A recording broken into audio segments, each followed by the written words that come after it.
Ram Ram post master साहब। का हाल बा गोविंद भाई? अब का हाल बताई, यहाँ मर मर के लड़का के खेत बाड़ी बेच के पैसा भेजता नहीं और ये देखा चौन चिट्ठी भेज ले बा, ओकरा के पैसे मिलबे ना कईल। गोविंद भाई हम तोरा चिट्ठी के पता लगाओ तनी। तोहरा पता लगावे तक लड़का के परीक्षा निकल जाई। हमरे भाग फूटल बा ससुरा।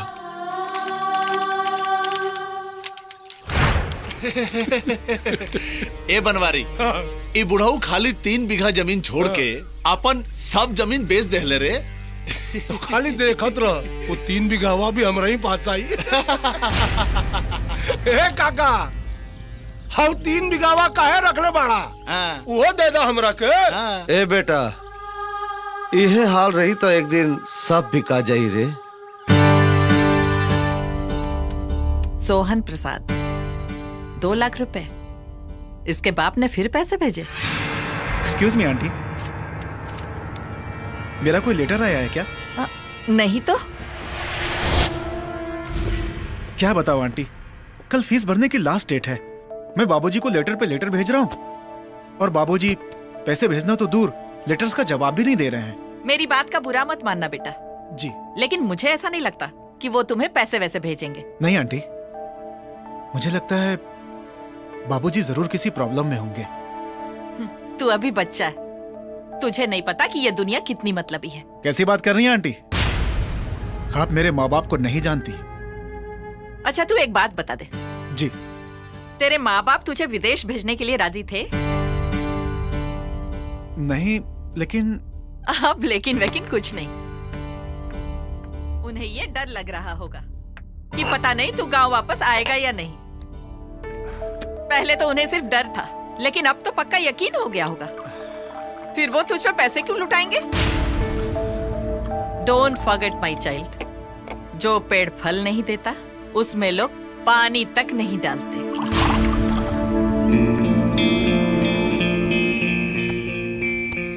डोंट वरी बेटा, मैं तुझे पैसे दूंगी। तेरे बाप का पैसा आए या ना आए, तू एग्जाम जरूर देगा।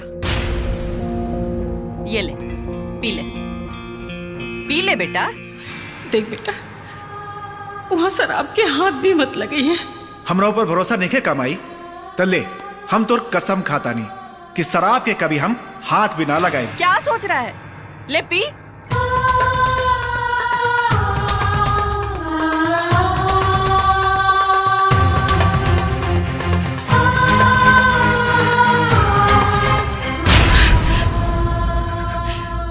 कहो गिलराम के माई?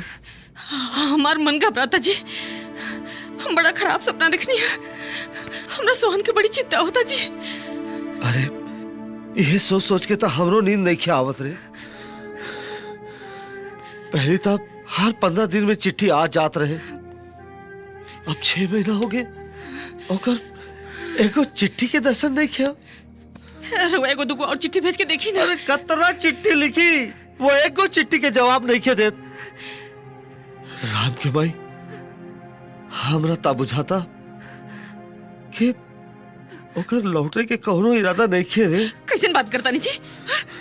हमार मन कहता ना, हमार सोहन जरूर लौटी है, जरूर लौटी है। तू कुछ भी कहला, हमरा ता इहे बुझाता हमारे एहू लइका हाथ से निकल गई।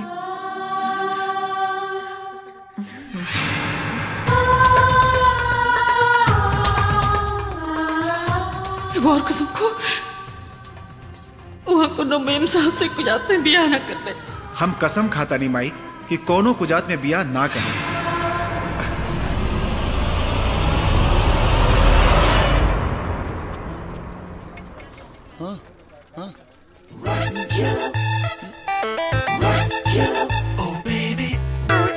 माई का हम तनी नेल पॉलिश ले ली, खत्म हो गई बा। जौन लेबे के बाद ले ले, बाकी जल्दी आई है। हम सब्जी लेके आ बतानी, ठीक बा? ठीक बा माई।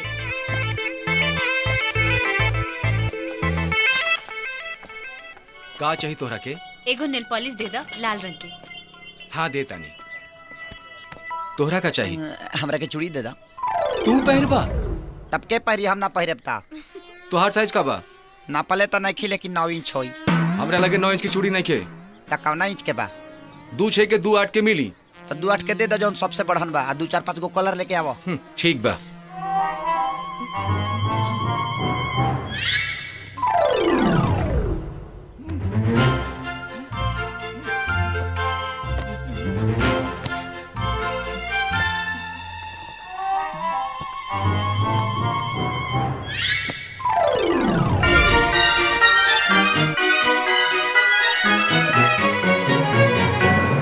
चंदा, हाँ माई जल्दी आओ। हाँ माई देर होता, घर चल।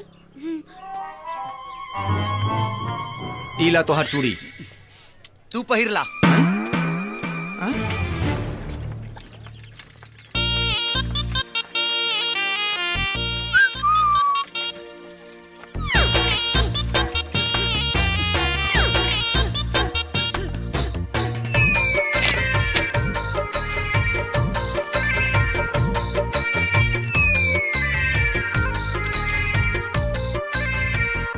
मेरी प्यारी चंदा रानी,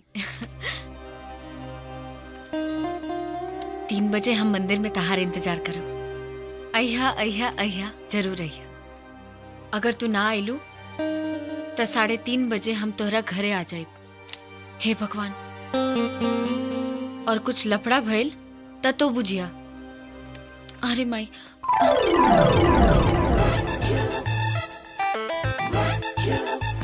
माई का हम तनी मंदिर होके आ जाई। काहे? ऊ कहा ना, हमार परीक्षा शुरू होके वाला बा, यही से। ना, तू अकेले मत जा, कल हमरा साथे चलिए।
अपना दीवाना के शादी कल फिर छुई हाँ जनाना के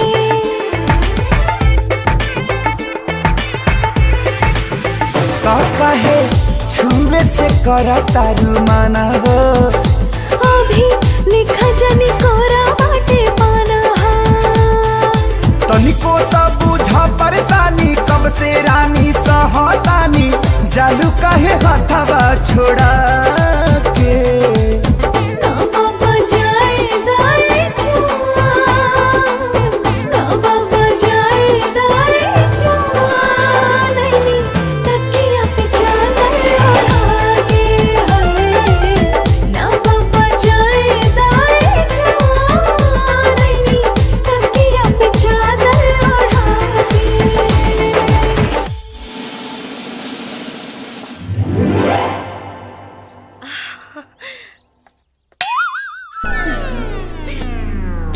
माई अरे का भइल? बाबूजी का रे?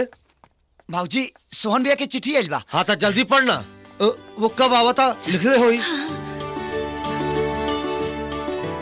आदरणीय बाबूजी प्रणाम और माई के चरण छू के प्रणाम। खुश रह खुश रह सोहन भैया। अरे वो खुश रहे और किशन के प्यार पढ़ और किशन के प्यार पढ़ पढ़।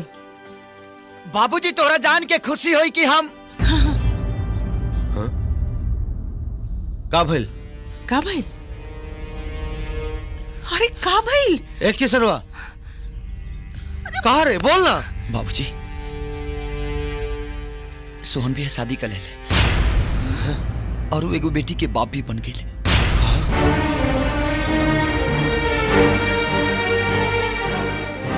पढ़ और आगे पढ़, हमू देखल चाहता नहीं क्यों और का कारनामा कैले बा। तोहरा लोग इनके बहुत याद आवता और माई के देखे के मन करता। माई के भेज देता तो अपना पोती के देख ली। माई के यहाँ आवे खातिर 80,000 रुपया के ड्राफ्ट भेजा था और हमार फोन नंबर नीचे बा। माई के आवे के खबर हमारे के दे दे तो हम माई के लेवे खातिर एयरपोर्ट चले। रउआ लोग इनके मझिला बेटा।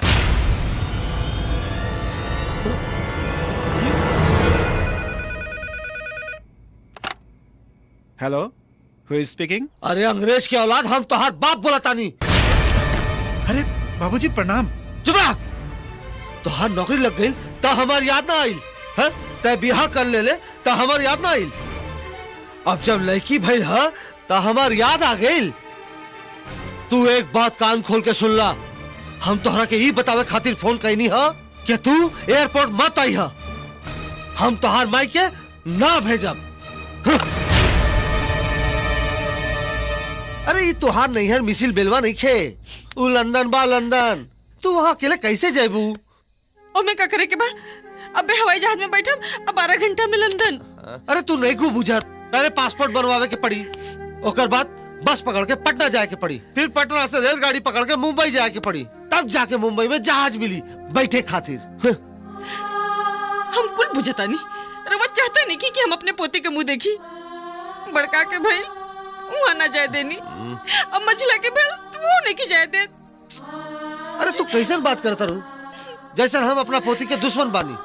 अरे तोरा के कैसे समझाई कि पोती के प्रेम के खातिर तोहार मती फिर गइल बा।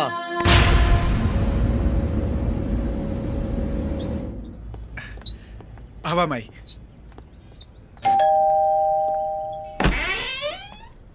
मम्मी, ये मेरी माँ है। हाँ हाँ ठीक है। माई, ये हमारे सास हैं। कैसन भूतनी नियर लोकतिया। क्या बोला? कुछ ना। ठीक है, आ जाओ। आवा माई, आवा।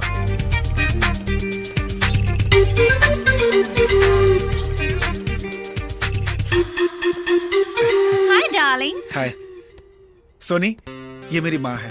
ओह हाय। माई, ये तो हर बहू है। बहू? हाँ हाँ। लड़का से बिया कल बड़े करे? अरे नहीं माई। What did she say? Nothing, darling, nothing. कुछ भी नहीं। Okay, darling. I'm going for a basketball match. Catch you later. बिल्कुल। और हाँ, अपनी मामा को वो रूम दिखा देना प्लीज। बाय बाय मामा। चला माई, तोहरा के तोहर पोती से मिला होता नहीं। माई, ये तोहर पोती। अरे वाह, अरे हमार रानी, अरे Don't touch her. सोहन, तुम अपनी माँ को समझा दो कि बच्ची को छूने से पहले हाथ तो धो ले। मायू, हम समझ गए नहीं बेटा। उतना लामे से आवता नहीं, हाथ गोड़े में तो धूल माटी लगले होगी, फिर इतना सुंदर बच्ची महिला हो जाए। हे बेटा, कहाँ हाथ गोड़ धोए के बाद? चला हमके बता दा। चला माई, हम तोरा के बाथरूम दिखा देता नहीं। अरे हमार बेटा। ए बुढ़िया, ये कुछ कपड़े हैं, धो देना। वॉशिंग मशीन चलानी आती है तुम्हें? कौन मशीन? ओफो, अब लगता है इस इडियट को मुझे ही सारा काम सिखाना पड़ेगा।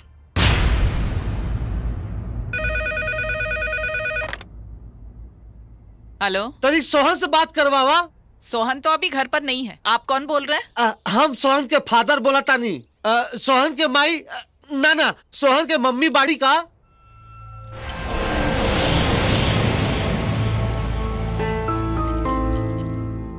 वो भी घर पर नहीं है। तुम्हारा बेटा उसे घुमाने ले गया है। अच्छा। आप कौन बोला तारू? मैं सोनी की मम्मी बोल रही हूँ। अरे तू हमारा समदिन बोला तारू का हो?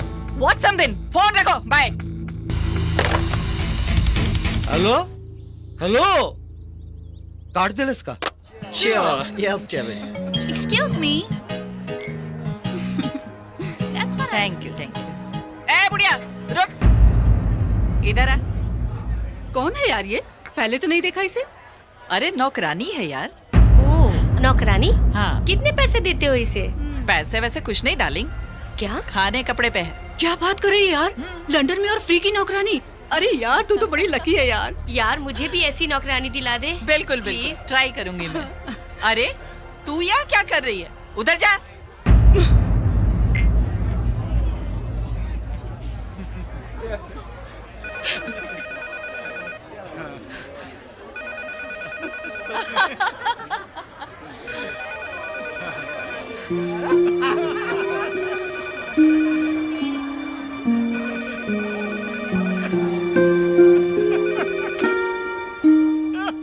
हेलो। अरे अरे जल्दी सोहन के माई से बात करावा हो, ढेर दिन हो गए बात कैले। इधर राम के माई ऐसा आवाज लगाता। राम के माई? अरे तोरा का हो गया राम के माई? राम के माई, अरे तू बोलत काहे नहीं खू? You idiot! फोन करना नहीं आता तो उठाती क्यों है? सारे ड्रिंक्स गिरा दिए, सारे गिलास तोड़ दिए, जाहिल गंवार कहीं। अब इसे साफ कौन करेगा? तेरा बाप? चल साफ कर इसे। अब हमरा के सब समझ में आ गई कि राम के माई के अकेला काहे बुलावलस। अब हमरा के सब समझ में आ गई। ला काका 2 लाख रुपया धरा, घरवा के कागज दे दे आपने। हाँ इला बेटा, घर के कागजात। बेटा तू हमरा के 2 साल के समय दे दा, हम रात दिन मेहनत करके तो हर पाई पाई चुका दे। ठीक, लेकिन एक बात याद रखिए काका, 2 साल में अगर पैसा ना लौटौला ना तो घरवा कब्जिया ले बा। ए चचा, ई बतावा ई घरवा काहे गिरवी रखा तारा? लंदन जाए खातिर। लंदन काहे जाता रहा? पिछला जन्म में कोनो पाप कैले रहनी, उहे पाप धोवे खातिर जाता नहीं।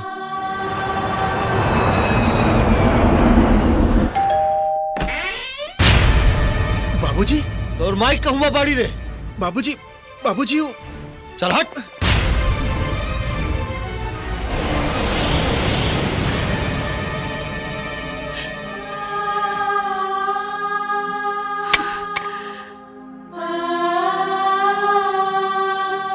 कलावती,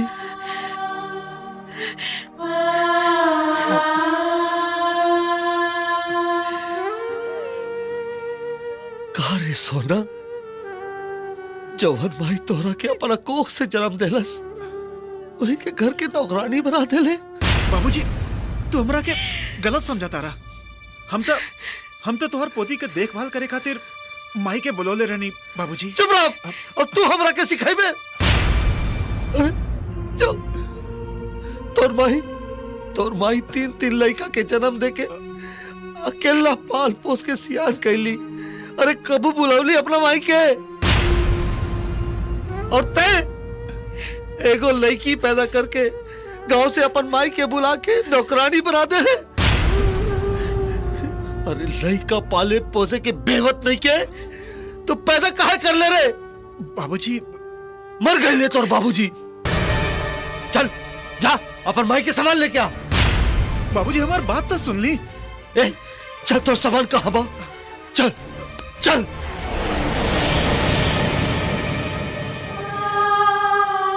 बाबूजी अपन पोती के तो देख ली। चल हट रे।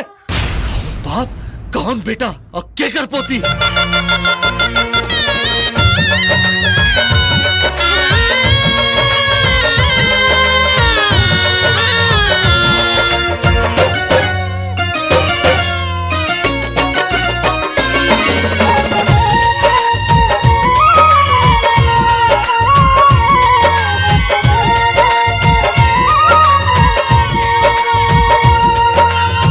बेटा होला मूल धन, पोता पोत ब्याज हो, हर मजबूरी सब छूटत बाटे आज हो।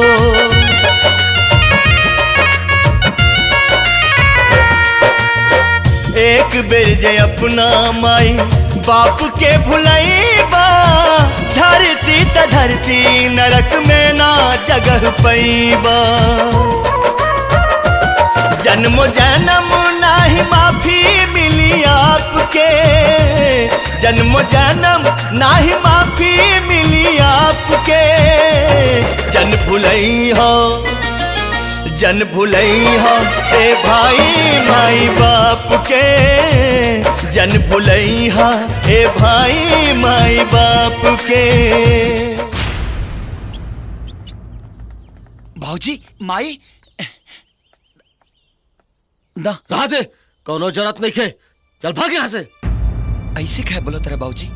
ज्यादा प्यार मत दिखावा बेटा, तोहार लोगिन के नाटक हम अच्छा से जानता नहीं। अरे तोहार लोगिन जैसा औलाद से था कुकुर पालल अच्छा बा। अरे कुकुर काटला के तो इलाज बा, लेकिन तोहार लोगिन जैसे औलाद के काटला के कोनो इलाज नहीं खे। माई बाबूजी ऐसे काहे बोला तारे? इतना तो कबो ना बोला रहे हैं।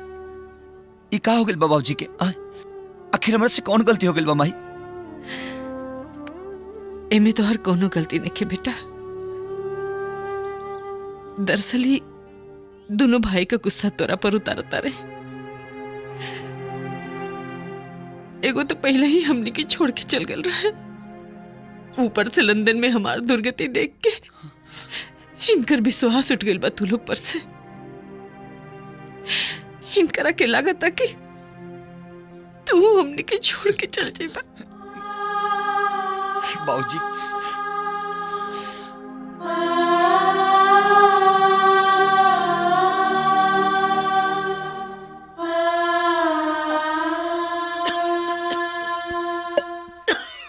काहो कलावती, देखा था नहीं तू जब से लंदन से आयल बाड़ू तो हर खांसी बढ़ते जाता है। का करे राम के बाबूजी, ढलती उम्र में तो दुनिया भर के बीमारी लागल रहेला। कैसन बात करता रू तू? तोरा के शहर के बढ़न डॉक्टर से दिखाए तो तोहर सब तबीयत ठीक हो जाई। एगो बात पूछी जी? हाँ पूछा। पहले तो रउआ हमके राम कमाई कह के बुलावत रहनी, और आजकल हमार नाम लेके बुलावे नहीं। पहले तोहार औलाद रहले सन, यही से तू केहू के माई रहलू। अब तू केहू के माई ना, तू कलावती हो। हम और कलावती। कोई डेट है क्या? ऐसे कामों के लिए तो आपके पास कुछ ज्यादा टाइम। मामी मामी मुझे कार्टून चैनल देखना है। देखता नहीं है, मैं सीरियल देख रही हूँ। चल भाग यहाँ से। नहीं मुझे तो कार्टून चैनल देखना ही है। कार्टून चैनल देखना है तुझे? तो जाके अपने बाप की शक्ल देख। भिखारी को घर क्या बुला लिया, मालिक ही बन बैठा है। भाभी आपको शर्म नहीं आती छोटे से बच्चे से ऐसी बातें करते हुए? और आपकी हिम्मत कैसे हुई मेरे पति को उल्टा सीधा बोलने की? तो इसमें मैंने गलत ही क्या कह दिया? उसकी शादी से पहले औकात क्या थी सारी दुनिया जानती है। जबान संभाल के बात करिए भाभी, आप मेरे पति की बेइज्जती कर रही हैं। बेइज्जती? बेइज्जती तो उसकी होती है जिसकी कोई इज्जत हो। और इतना ही इज्जत वाला होता ना, इस ऐशो आराम को ठोकर मार देता, दूसरों के टुकड़ों पे नहीं पलता, समझी? शट अप भाभी। You shut up.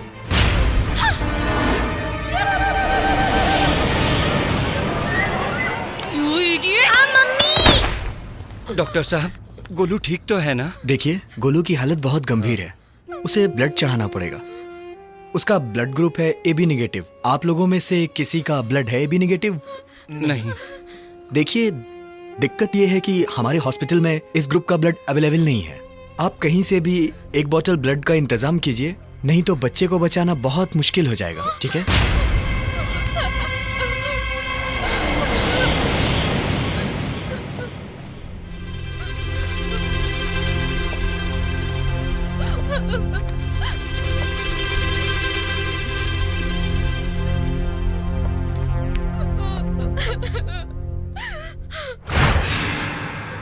अब बाबूजी के खून AB नेगेटिव है। बाबूजी, हे बाबूजी, और पोता के कपार फाट गइल बा। डॉक्टर कहता खून चढ़ावे के पड़ी और ए बी नेगेटिव ग्रुप के खून कहीं नहीं के मिलत बाबूजी। तो हम का करी? जा जाके अपना ससुर के बोल। ए बाबूजी, राउर ब्लड के ग्रुप भी ए बी नेगेटिव बाटे। अपना पोता के जान बचा ली बाबूजी। हमार पोता? अरे वो कब से हमार पोता हो गिल रे? कैसन बात करता नहीं बाबूजी, हम राउर बेटा है तो राउर पोता भइल ना। अच्छा अच्छा, उहे ना जौना के छठियार के नेवता तू हमरा देवे के भुला गेल रहले। ते हमार बेटा होते ना तो तोर माई बाप जियता की मरता ते कर खबर रखते हैं। अरे जा राम बाबू जा। गोविंद प्रसाद आजकल फोकट में काम कइल बंद कर देले बा। बाबूजी हमरा के माफ कर दी।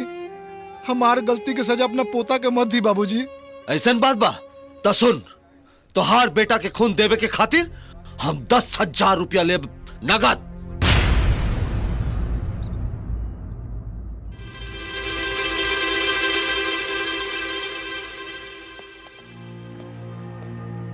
रुका, पहले हमार पैसा दा फिर खून चढ़ैया।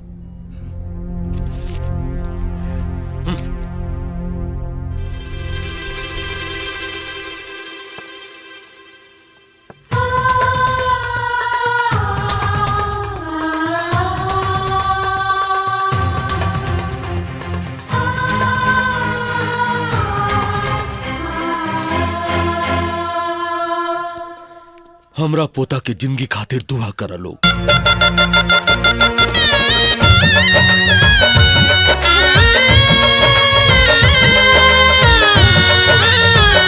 दुनिया निहारे बगिया में हरियाली के, पर खेला त्याग के हुका है नहीं माली के।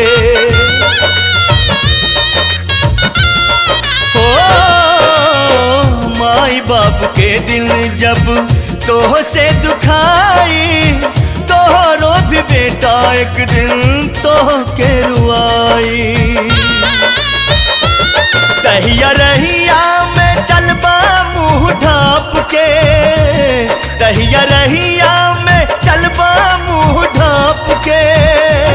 जन भुलैया जन भुलैया ए भाई माई बाप के, जन भुलैया ए भाई माई बाप के। सोनी, सोनी, सोनी। Yes darling. मेरे शेयर डॉक्यूमेंट्स कहाँ हैं यार? मिल नहीं रहे। ममा के ड्रॉअर में होंगे, देख लो।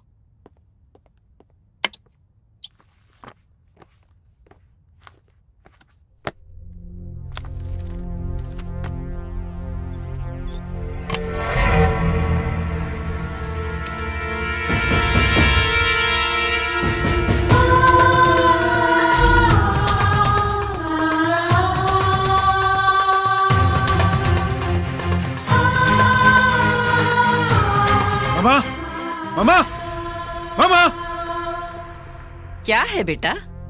मामा ये लेटर्स आपके ड्रॉअर में कहाँ से आए? मुझे क्या पता? सच सच बताइए मामा, ये लेटर्स आपने छुपाए थे ना वहाँ पर? What nonsense! मुझे क्या जरूरत पड़ी है तेरे बाप के लेटर छुपाने की? तो फिर आपको कैसे मालूम कि ये लेटर्स मेरे पिताजी के हैं? आपकी खामोशी साफ बता रही है कि ये लेटर्स आपने जानबूझकर छिपाए थे। ए! मेरे घर में रह के मुझे आंखें दिखा रहा है? मुझे ये फालतू के बकवास सुनने की आदत नहीं है। आप इसे फालतू बकवास कह रही हैं? इन चिट्ठियों से साफ जाहिर है कि कैसे पिताजी मुझे अपनी जमीन जायदाद बेच बेच कर पैसे भेजते रहे, और आप है कि इन चिट्ठियों को मुझ तक पहुंचने ही नहीं दिया, ताकि मेरे और मेरे परिवार के बीच गलतफहमी की दीवार खड़ी हो जाए। आज आपकी वजह से मैंने अपने देवता जैसे माँ बाप को खो दिया, और आप इसे बकवास कह रही हैं। मेरी इस गलती के लिए शायद मेरे माँ बाप मुझे माफ कर दें, लेकिन मैं खुद को कभी माफ नहीं कर पाऊंगा। कितनी नीच और गिरी हुई हरकत की है आप लोगों ने। स्टॉप इट मिस्टर सोहन, ये बात भूलो कि तुम मेरी मामा से बात कर रहे हो।